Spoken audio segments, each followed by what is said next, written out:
ನಮಸ್ಕಾರ ಸ್ನೇಹಿತರೆ, ಎಸ್ವಿ ಪ್ರಪಂಚಕ್ಕೆ ಸ್ವಾಗತ. ನಾವಿವತ್ತು ಗುರುವಾರ ಅಲ್ವಾ, ಸೊ ಅದಕ್ಕೋಸ್ಕರ ಸಾಮಾನ್ಯವಾಗಿ ಎಲ್ಲಾದರೂ ರಾಯರ ಮಠಕ್ಕೆ ಹೋಗೋದು. ಈ ಸರಿ ಒಂದು ಸ್ಪೆಷಲ್ಲಾಗಿ ಬ್ಯಾಂಗ್ಳೂರಲ್ಲಿದೆ. ಅದು ಸೇಮ್ ಮಂತ್ರಾಲಯ ಥರನೇ ಇದೆ, ಮಿನಿ ಮಂತ್ರಾಲಯ ಅಂತಲೇ ಹೇಳ್ತಾರೆ. ಆ ಒಂದು ಕ್ಷೇತ್ರಕ್ಕೆ ನಾವಿವತ್ತು ಹೋಗಿದ್ವಿ. ತುಂಬ ಅಂದರೆ ತುಂಬ ಚೆನ್ನಾಗಿದೆ. ಮತ್ತು ತುಂಬ ಅಂದರೆ ಜನ ಅಂದರೆ ನಾವು ಫಸ್ಟ್ ಹೋದಾಗ ಬೇಗ ಹೋಗಿಬಿಟ್ಟಿದ್ವಿ. ಅಂದರೆ ಲೈಕ್ ಒಂದು 9:30ಗೆಲ್ಲ ಅಲ್ಲಿ ರೀಚ್ ಆಗಿಬಿಟ್ಟಿದ್ವಿ. ಆಮೇಲೆ 11:30 ಮೇಲೆ ಕಾಲಿಡೋಕ್ಕಾಗಲ್ಲ, ಅಷ್ಟು ಜನ. ಕ್ಯೂ ಅಂದರೆ ಕ್ಯೂ. ಗುರುವಾರ ಭಾನುವಾರ ಎಲ್ಲ ಹೋದರೆ ತುಂಬ ಅಂದರೆ ತುಂಬ ಜನ ಇರ್ತಾರೆ.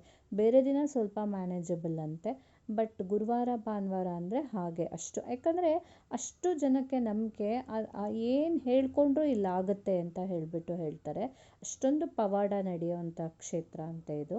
ನಿಜವಾಗ್ಲೂ ಭಕ್ತರು ಅದಕ್ಕೋಸ್ಕರ ಎಲ್ಲೆಲ್ಲಿಂದನೋ ಬರ್ತಾರೆ. ನಾವು ಸಹ ಹೋಗಿದ್ವಿ. ನೋಡಿ, ಸೇಮ್ ಸ್ವಲ್ಪ ಮಂತ್ರಾಲಯದ ಥರನೇ ಕಾಣಿಸುತ್ತೆ. ಫಸ್ಟ್ ಎಂಟ್ರ್ ಆದ ತಕ್ಷಣ ಈಗ ನೋಡಿ, ಅಲ್ಲಿ ತುಪ್ಪದ ದೀಪ ಆ ಕಡೆಯಿಂದನೇ ಎಂಟ್ರ್ ಆಗಬೇಕು. ಯೂಶ್ವಲಿ ಫಸ್ಟ್ ಬಂದಾಗ ಅಲ್ಲಿ ನಮಗೆ ತುಪ್ಪದ ದೀಪ ಹಚ್ಚಲಿಕ್ಕೆ ಅಲ್ಲೇ ಹೊರಗಡೆಯಿಂದ ಏನು ತೊಗೊಂಡೋಗೋಂಗಿಲ್ಲ, ಅಲ್ಲೇ ತೊಗೊಳ್ಬೇಕು. ಇಂತಿಂಥದ್ದು ಎಷ್ಟೆಷ್ಟು ಅಂತ ಇರುತ್ತೆ.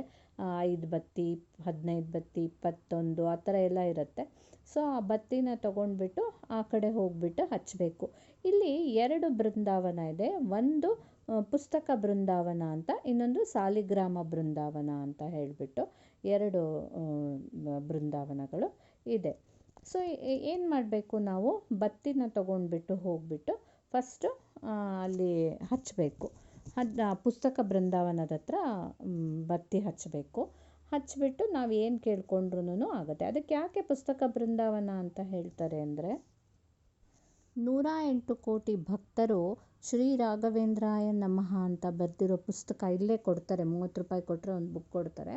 ಅದನ್ನು ಬರೆದಿರ್ತಾರಲ್ಲ, ಆ ಬುಕ್ಕನ್ನು ಬರೆದಿರೋದನ್ನು ಇಲ್ಲಿಟ್ಟು ಪೂಜೆ ಮಾಡ್ತಾರೆ. ನೋಡಿ, ಎಷ್ಟು ಜನ ಆ ಕಡೆ ಬಂದುಬಿಟ್ಟು ಈ ಪುಸ್ತಕ ಬೃಂದಾವನದಲ್ಲಿ ಪೂಜೆ ಮಾಡ್ತಾ ಇದ್ದಾರೆ. ಕಾಣಿಸ್ತಾ ಇದೆ ಅಲ್ವಾ ನಿಮಗೆ? ಸೊ ನಾವು ಈಗಾಗಲೇ ನೋಡಿ, ಇನ್ನು ಬೆಳಿಗ್ಗೆ ಇದು ಒಂದು ವಿತಿನ್ 10 ಆಗಲೇ ಇಷ್ಟು ಜನ. ಇನ್ನು 11:30 ಮೇಲಂತೂ ಹೇಗೆ ಅಂದರೆ ಅಲ್ಲೇ ಗೊತ್ತಾಗುತ್ತೆ ರಾಯರ ಪವಾಡ ಏನು ಅಂತ. ಹಾಗೆ ಇದು ಗೋಗ್ರಾಸ ಸೇವೆ ಕೊಡ್ಬೋದು ನೀವು. ಇಲ್ಲಿಂದ ಈ ಕಡೆ ಬಂತಂದರೆ ಸಾಲಿಗ್ರಾಮ ಬೃಂದಾವನ ಅಂತ ಇನ್ನೊಂದಿದೆ. ಅದು ಅಷ್ಟೇ. ಈ ಸಾಲಿಗ್ರಾಮ ಬೃಂದಾವನದ ಏನು ವಿಶೇಷತೆ ಅಂದರೆ, ಒಂದೇ ಸಾಲಿಗ್ರಾಮ ಕಲ್ಲಿನಲ್ಲಿ ಭೂವರಹ, ಶ್ರೀ ರಾಘವೇಂದ್ರರು ಹಾಗೆ ಆಂಜನೇಯ ಸ್ವಾಮಿ 3 ಜನದ ವಿಗ್ರಹನೂ ಒಂದೇ ಕಲ್ಲಲ್ಲಿ ಕೆತ್ತಿದ್ದಾರೆ ಅಂತ. ಸೊ ಅದೆಲ್ಲ ಆದಮೇಲೆ ನೋಡಿ, ಗುರುವಾರ ಭಾನುವಾರ ಅನ್ನದಾಸೋಹ ನಡೀತಾ ಇರುತ್ತೆ. ಎಷ್ಟು ಜನ ಭಕ್ತಾದಿಗಳು ನೋಡಿ. ಇಲ್ಲೆಲ್ಲ ನೋಡಿದ್ರೆ ಸೇಮ್ ಮಂತ್ರಾಲಯದ ಥರನೇ ಕಾಣಿಸುತ್ತೆ.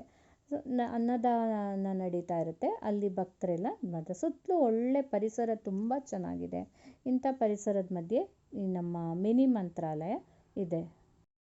ಅಷ್ಟಲ್ಲದೆ ಇಲ್ಲಿ ಶ್ರೀವಲ್ಲಿ ಕಲ್ಪವಲ್ಲಿ ಅಂತ ಹೇಳಿಬಿಟ್ಟು 2 ದೇವತೆಗಳದ್ದೂ ಒಂಥರ ಬಂಡೆ ರೂಪದಲ್ಲಿದೆ.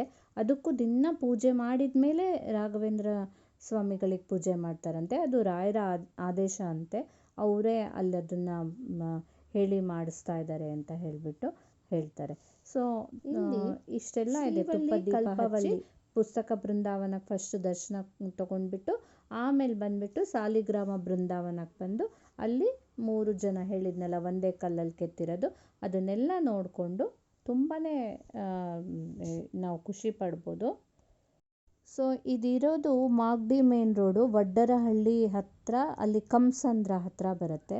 ಸೊ ನೀವು ಸಹ ಖಂಡಿತ ಇದನ್ನು ವಿಸಿಟ್ ಮಾಡ್ಬೋದು. ಕಲಿಯುಗದ ಕಾಮಧೇನು ಕಲ್ಪವೃಕ್ಷ ಶ್ರೀ ರಾಘವೇಂದ್ರರು ಎಲ್ಲ ಭಕ್ತರ ಆಸೆನ ನೆರವೇರಿಸಲಿಕ್ಕೆ ಎಲ್ಲ ಕಡೆಯೂ ಇರ್ತಾರೆ. ಅದರಲ್ಲಿ ಇಂಥ ಒಂದು ಪವರ್ಫುಲ್ ಕ್ಷೇತ್ರಕ್ಕೆ ಹೋಗ್ಬಿಟ್ಟು ಕೇಳ್ಕೊಂಡ್ರಂತೂ ನಮಗೆ ಖಂಡಿತ ನಾವು ಅಂದ್ಕೊಂಡಿದ್ದೆಲ್ಲ ಆಗುತ್ತೆ. ಹಾಗೆ ತುಪ್ಪದ ದೀಪನೂ ಸಹ ಹಚ್ಚಿ ಬಂದು ನಾವು ಎಲ್ಲನೂ ಕೇಳಿಕೊಂಡ್ರೆ ತುಂಬಾ ನಮಗೆ ಒಳ್ಳೆಯದಾಗತ್ತೆ ಅಂತ ನಂಬಿಕೆ. ಸೊ ನಾವು ಹೀಗೆ ವಿಸಿಟ್ ಅಂದ್ಕೊಂಡು ಯಾರೋ ಹೇಳಿದ್ದು ಕೇಳಿ ವಿಸಿಟ್ ಮಾಡಿ ಬಂದ್ವಿ. ಅದನ್ನೇ ನಿಮ್ಮ ಹತ್ರನೂ ಶೇರ್ ಮಾಡಿದ್ದೀನಿ. ನೀವು ಸಹ ಖಂಡಿತ ಆದರೆ ಹೋಗಿ ವಿಸಿಟ್ ಮಾಡಿ. ಹಾಗೆ ಮರೀದೆ ನನ್ನ ಚಾನಲನ್ನು ಲೈಕ್ ಮಾಡಿ, ಸಬ್ಸ್ಕ್ರೈಬ್ ಮಾಡಿ. Thank you.